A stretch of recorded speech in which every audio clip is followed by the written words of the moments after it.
Hello everyone, Artist Charles Wolf here, back again for another painting video. Super excited to share this one with you today. Kind of an easy piece to do, very fun. Let's get to it.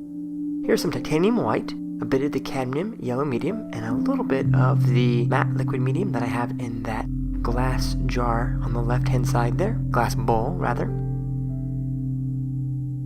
And I'm going to take my palette knife and begin spreading this out on the top fifth of the canvas. I'm painting on a 12 by 12 inch canvas today. I'm using my palette knife for this entire composition. Just a palette knife, don't need any brushes today or anything like that. Just using our knife, and it'll be a very sort of atmospheric piece. I'm going to do a nice little sunrise here, bringing in some more of the white there. I'm going to lighten that up a bit. And I'm looking at a reference photo of a pastel sunrise, and from that I'm going to abstract a bit further and create a nice sort of impression of this sunrise. But I really am abstracting it. I'm just using it for some basic colors and some basic blending. After that, I often will respond to what I'm seeing on the canvas.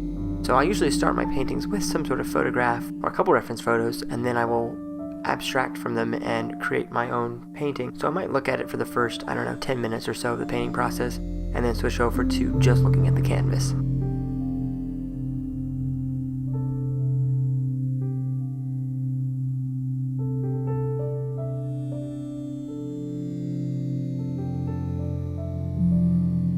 Here's some titanium white.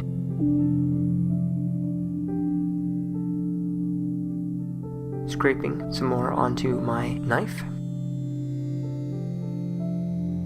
Putting that onto the canvas. You should really keep your knife work relaxed when you're doing this. We want there to be visible knife strokes, so don't worry about making it smooth and blended. We actually want the individual strokes to really strongly show through in this piece. I want a nice striking texture, and the idea is that we're going to have this beautiful amount of depth in this reflected sunrise, but then I also want the viewer to notice the two-dimensional nature of the paint itself, and that's going to be from the texture. We have a nice duality here between what you can see in the painting and the painting itself. The two-dimensional versus the three-dimensional. I think that's a neat idea, so we're going to really push the texture by putting on lots of paint as we work here today.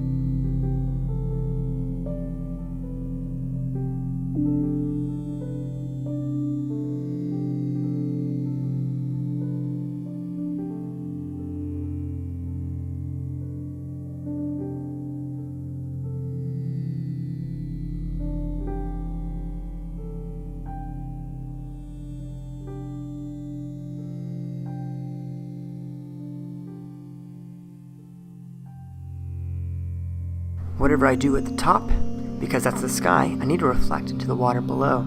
So I'm going to take some of the cadmium yellow medium and titanium white mixture, mirroring the sunrise above.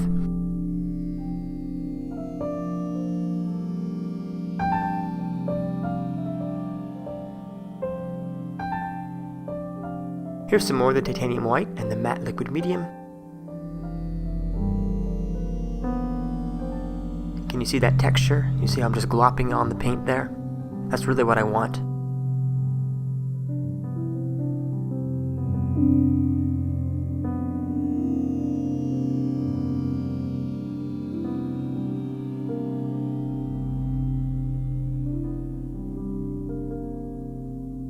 Bit more of the white, touch of yellow in it. I'm going to blend this out a little bit, but not too much. We want to leave as much of that texture showing as possible. Keep your hand relaxed when you're putting in the knife strokes. Allow the paint to come off of the knife evenly and smoothly. Don't feel like you have to press it on there very hard. In fact, the lighter you can put the paint onto the canvas, the better, as it will leave more of a texture. If you're pressing really hard, you're going to really grind it into the canvas and it won't leave as much of a texture.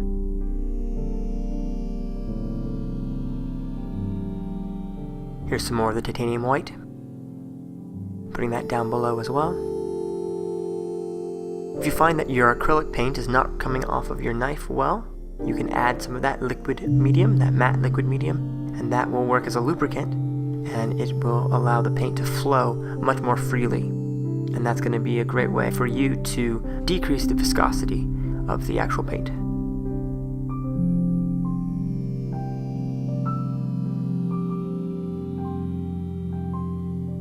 Now some of this white is going to be covered up. I'm just using it to lighten up and help with the transitional points of these different layers that I'm going to be putting in here.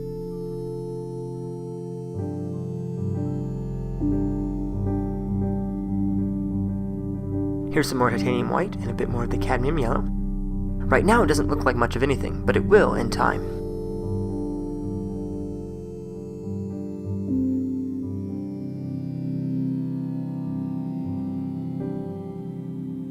I really enjoy painting these pastel sunrises. They're a lot of fun to do. I haven't done that many of them, which is why I am excited to be exploring these lighter pastel colors.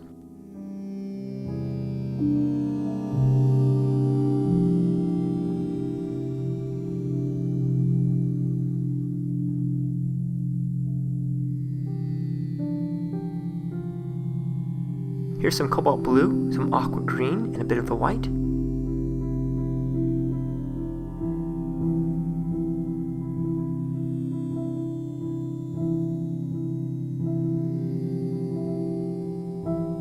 So my palette is acrylic paint. I have 6 colors going on there. I have white, permanent magenta, cobalt blue, aqua green, some phthalo green, I'm not actually going to use that today, and some cadmium yellow. I am picking these colors because they are close to the colors that I have in my reference photo, but they have to be mixed to make it match better.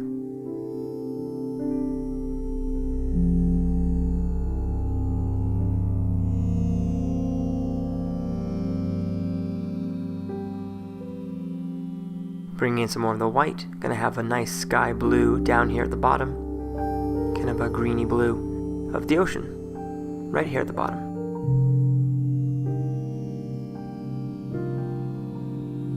I'm mostly using downward strokes to paint these sections. Very little strokes too, because I want lots of little marks on the canvas. I am varying if I'm having an angle slightly to the left or slightly to the right, kind of forming little X's to, again, vary that texture a bit.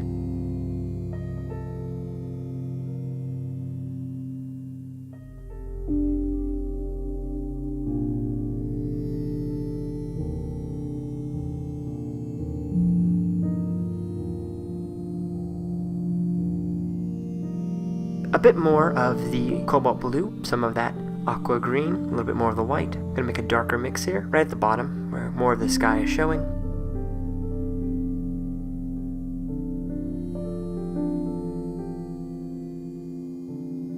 If you go too dark with it, it's okay. You can always add a bit more white and lighten the whole thing up. Here's some more of the white I've added to the mix, doing that very thing, lightening the whole thing up.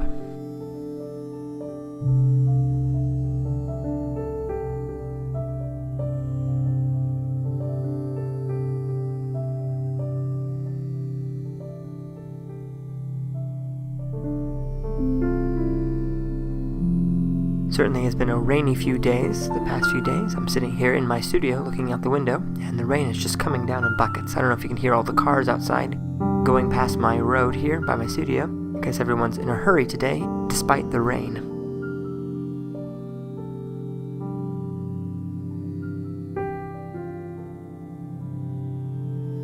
Okay, bringing in some of the white, blending that out a bit. Lots of paint on the canvas.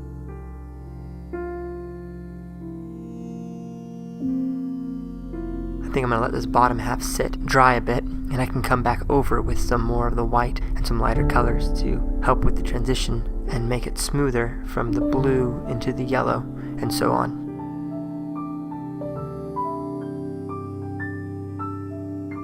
Right now it's too stark a contrast. We'll soften it up and make it more in the pastel family as we go. Here's some of the white. I'm going to start blending that together now. I'm using the white and doing lots of repeated strokes, which helps with the blending.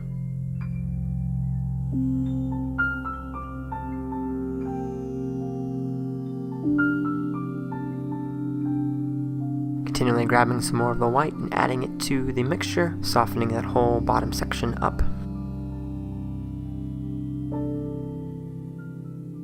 Oftentimes, if you find that a section is not working, it's better to bounce to a different section than to repeatedly work on one section for too long. I try to keep my knife work moving, try to keep bouncing around, try not to get stuck in any one corner. When you're painting this, I find that if you get stuck in one area,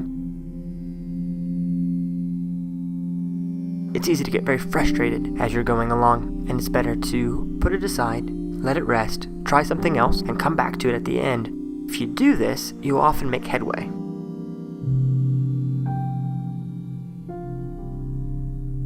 That's exactly what happens with this piece. I will work on this section for now. I'm happy with how it's going, and then I'll make a few more adjustments right at the end. Sometimes it's easier to tell what you need to do to a section after you have more of the painting in place. Here I'm taking a bit of my permanent magenta, mixing it with the yellow and the white, bringing some more of that magenta in, making a nice kind of soft orange, kind of a coral color. I'm going to put that right above this yellow layer here. Small little downward strokes.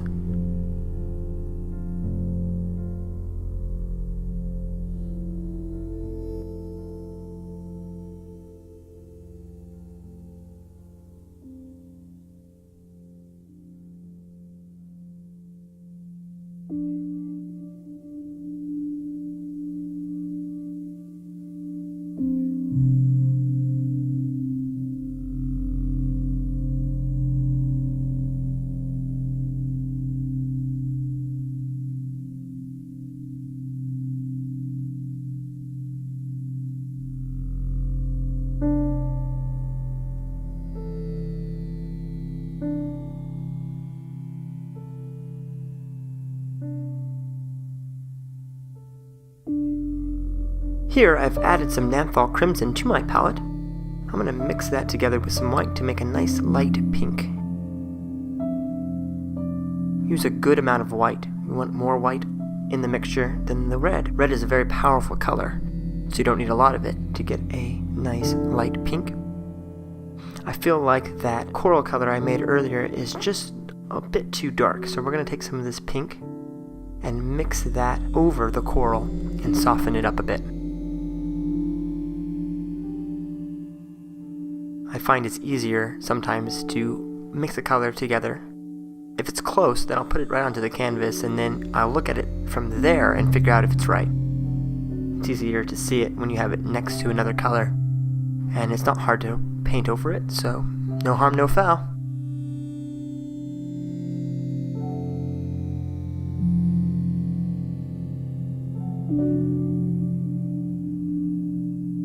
And just like that, I have the pink coming through a lot stronger and more vibrant.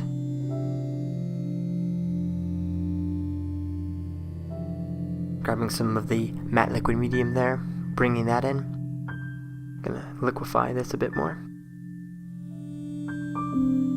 Help it to run better off the knife.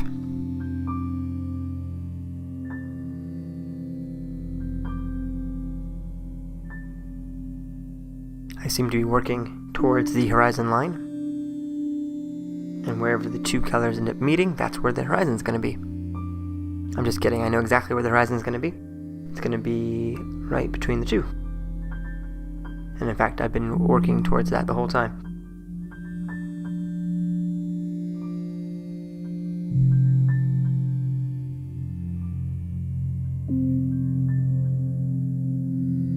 I'll have to make sure at the end of this video I show you a nice close-up of the texture, because it is really, really cool to see all the individual knife strokes, especially now after the painting is already dried. I'm recording this audio after the fact. It's a beautiful effect and just a lovely, lovely painting it turned out to be, so I'm so excited to get to share it with you today.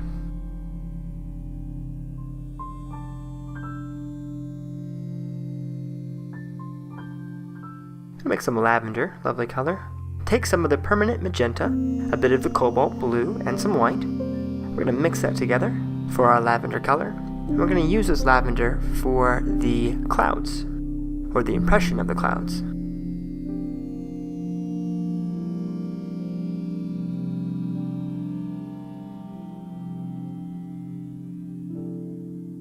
I love paintings that have a high horizon line like this one. They're always a fun challenge of creating an interesting foreground, and in this piece, I think that blue really holds down the front end of the canvas.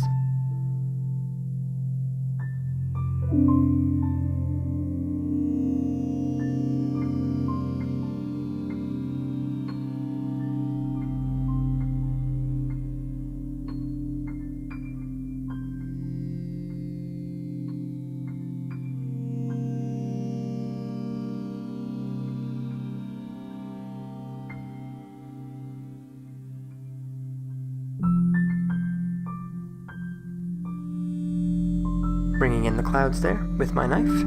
Lots of horizontal pressing straight in with the edge of the knife to get that effect.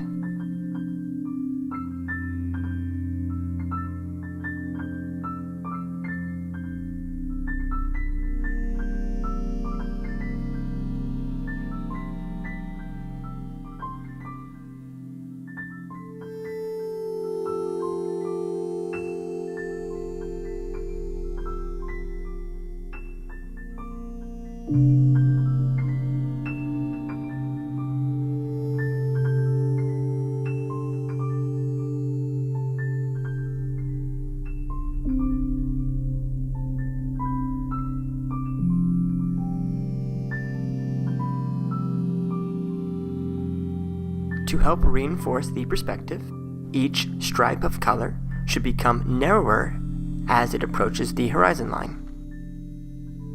Here's some NAPHTHOL crimson with a bit of the white.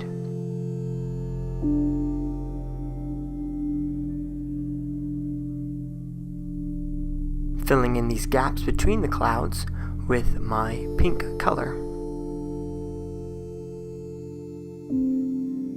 Lots of pink over here.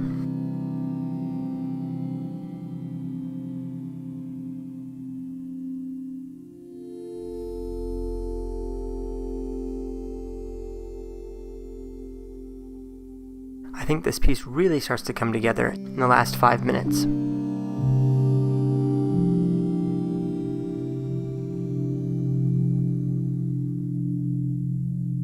going to softly blend the pink into the yellow. I don't want each stripe of color to look too stripy. We need it to blend and to merge slightly. Blending the blue into the yellow better down here. Gotta be careful though, we don't want to make green. Back to my lavender mix. Permanent magenta, cobalt blue, and white. Gonna start to reflect some of these clouds down below once I'm finished putting them into the sky.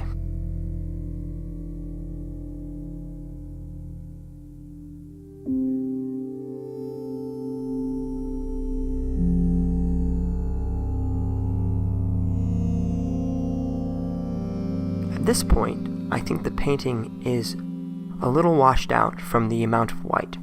So we're going to need to bring some more color in, and I'm going to do that by putting in some distant mountains here in a moment, as well as bringing up the intensity of the pink and making it more of a rose color.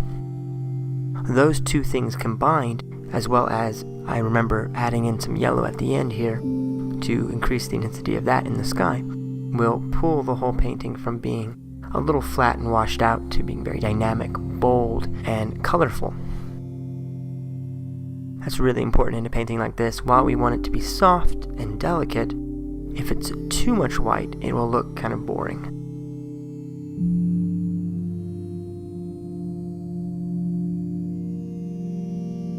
You have to find the right proportions of color versus white.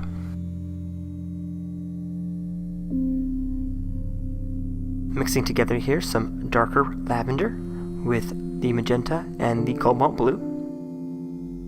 I'm going to take that right onto the edge of my knife and press firmly straight across, dragging the knife in a smooth horizontal fashion. And that's how you cut in a distinct horizon line.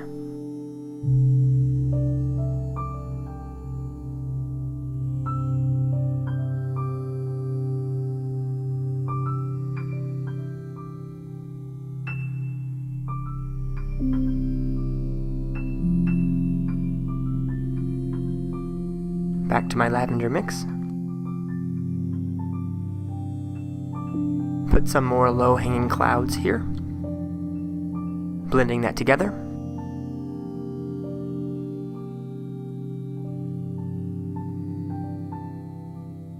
Taking a little bit of that pink right here at the bottom, underneath the clouds. Little spot there, take that off. Back to my darker purple mix.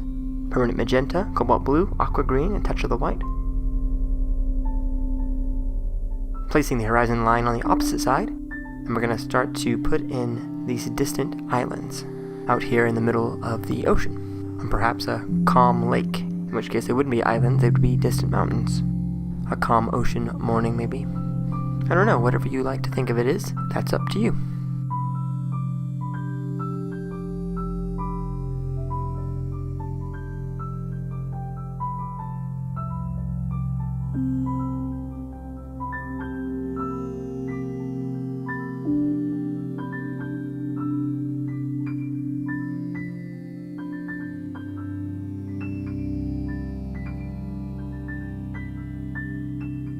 Scraping in that line a bit better.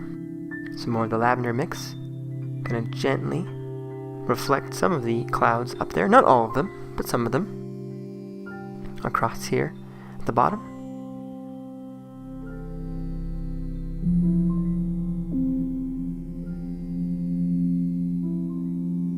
Just gently reflected here.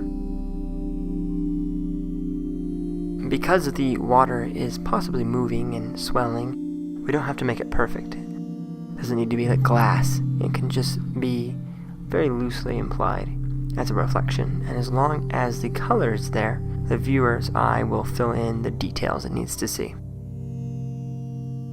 This is a very loose impressionist style painting, so don't worry about making it exact or perfect. It's not going to be, especially because you're using a knife this way. Okay, I'm going to make that rose color. Lots of the red, a little bit of the white, mostly red. Grab some white here, bring that in. You can see how much brighter that red color is now compared to the pink we had earlier. Let's be really dramatic with this red. Dramatize this sky. Beautiful.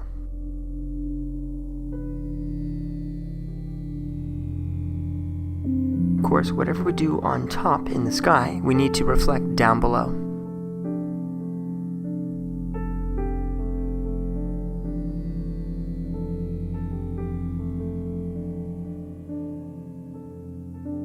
So here I'm reflecting the pink into the water below.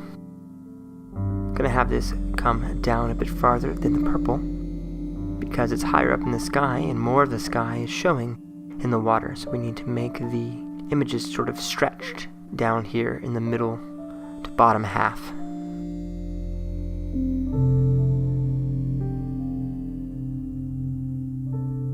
A little more red up at the top.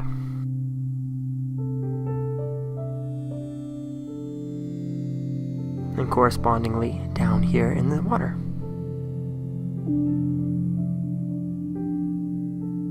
Yeah, that red is really pulling the whole composition together, I think. Back to my yellow. Lots of yellow. Intensify the yellow in the water as well. Really make this a nice golden yellow sunrise. Bright yellow.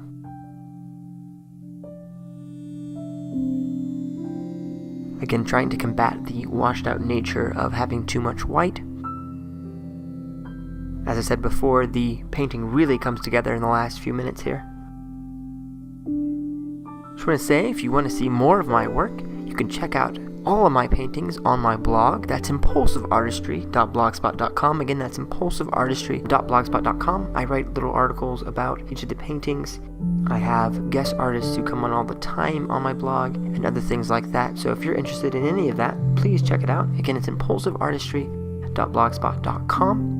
If you haven't subscribed to this channel already, please do so. We're slowly building, getting more and more subscribers each week, and I thank you all who have subscribed and who follow me regularly. Your comments especially keep me motivated and keep me wanting to paint more paintings for you all and show you how to do different techniques and different scenes. So thank you so much for your support. I really couldn't keep this up if I didn't have all the wonderful comments that you all leave, and I really appreciate the great feedback that I've gotten so far. If you'd like to buy one of my paintings, you can do that as well on Etsy at etsy.com/shop/impulsiveartistry. Again, that's etsy.com/shop/impulsiveartistry. Down here I have some of the white, and I'm just bringing that into the blue.